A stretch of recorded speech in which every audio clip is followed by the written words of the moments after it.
But we need all of you to be part of it, because this is one of the most consequential elections we've had in our lifetimes. Just think about all the challenges we have in our wonderful country. We're going to have to change direction, aren't we? We're going to have to clean up the damage that we're going to inherit once we get back into that White House. Now, I happen to know a little bit about cleaning house, so I hope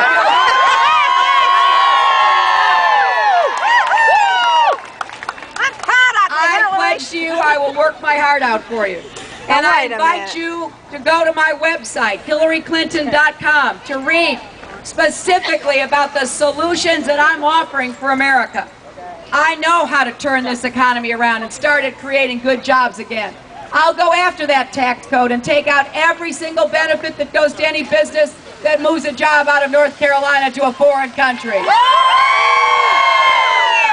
I'm the only candidate with a plan to fix NAFTA, and I intend to do that, and to take on the Chinese and prevent them from manipulating their currency and preventing us from having a level playing field to compete with them around the world. We're going to create new good jobs and clean energy. We're going to have a manufacturing economy again. I chair the manufacturing caucus. It's bipartisan with Senator Lindsey Graham from your neighbor to the south, South Carolina. We're going to make it a priority again of the United States of America that we make things in America, because I don't think you can remain a strong economy if you're not manufacturing. So we're going to go to work together to get those manufacturing jobs back here in North Carolina. Now, we may be manufacturing different things. I think we could do a great job if we were manufacturing what we need, the technology, the equipment for clean renewable energy. If we had people here in North Carolina making the solar panels, making the wind turbines, planting the crops and harvesting them and refining them for the biofuels of the future, North Carolina could be an energy producer, and we could have homegrown energy that puts people to work again. And we're going to move to have an affordable quality health care system for everybody, something we don't have right now. The way I figure it, the only people happy with the health care system right now are the insurance companies. The doctors are unhappy. The nurses are so unhappy. They endorse me, the American Nurses Association. I'm the only candidate with the universal health care system that will actually work for everybody. So we're going to go to work on that. We're going to have $100 billion in middle-class tax cuts. I am tired of the wealthy and the well-connected getting the tax cuts in America. Now, I don't know about you, but I thought the economy was working pretty good in the 1990s. We were creating, more than 22 million new jobs. More people lifted out of poverty than any time in American recent history. Unfortunately, that kind of ended when George Bush got into office. But I don't think it's too far back to remember how we did it. You've heard me say it before. It took a Clinton to clean up after the first Bush. It's going to take a Clinton to clean up after the first. So whether your issue is the economy or energy, health care or education, we're going to get rid of No Child Left Behind.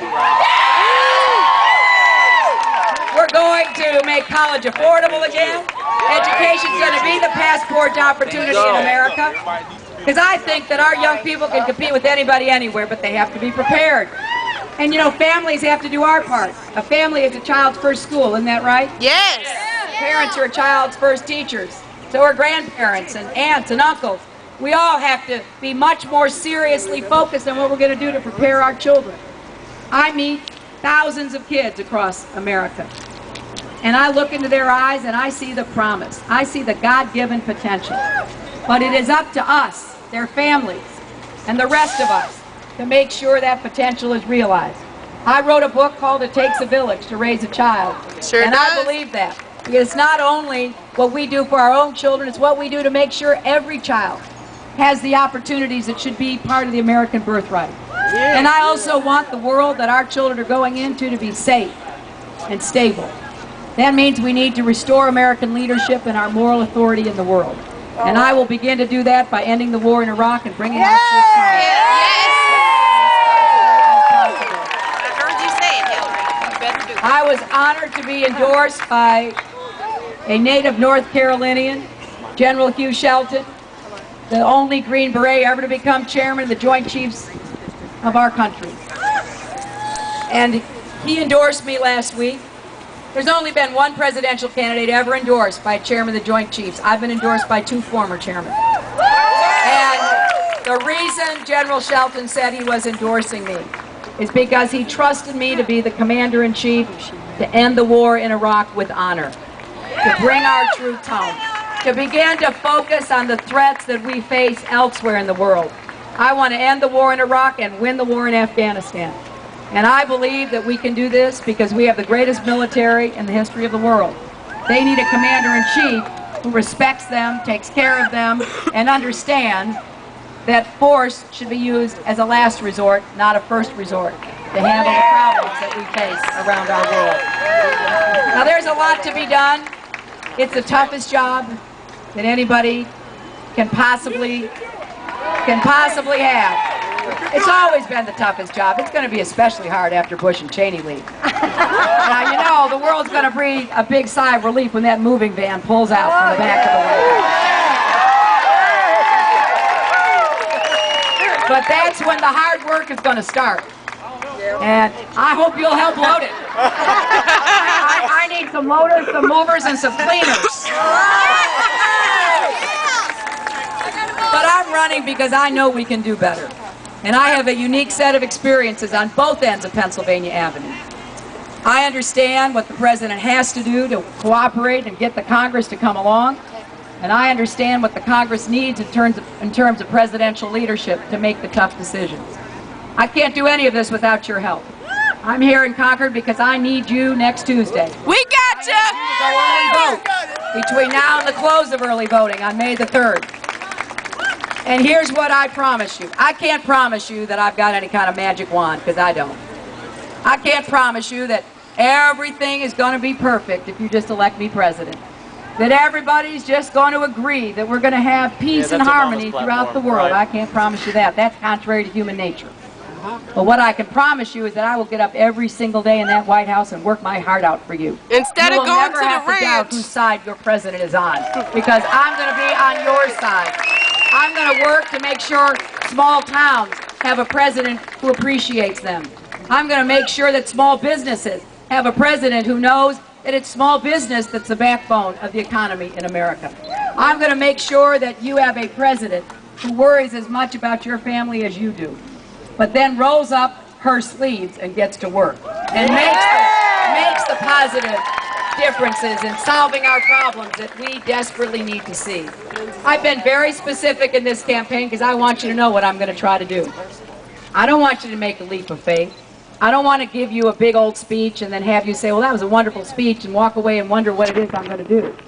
I want you to know very specifically, because I want you to hold me accountable. I think we need to rebuild the accountability between the American people and our president again. And so I hope you'll think about this election as your opportunity to help hire a president, because that's in effect what you're doing. Now, when you hire somebody, don't you usually look at the resume? You usually conduct a job interview. Well, we've had the longest job interview in the history of any job. But then you ask yourself, well, how do I know what somebody will do? Well, usually it's by looking back at what they have done. Children in North Carolina today have health insurance because I helped to create the Children's Health Insurance Program. National Guard members in North Carolina today have health care for themselves and their families because I joined forces with a Republican senator, and over the objection of the White House, we passed that legislation. So I've already been working for you. I just want a chance. I want a chance to show you what I can do for you. And I know that we can turn this country around. Our best days as Americans can be ahead of us, not behind us. If we believe it, and we start acting like Americans again. So as you go to vote, think about who you'd hire for the toughest job. I'm available, and I would love to serve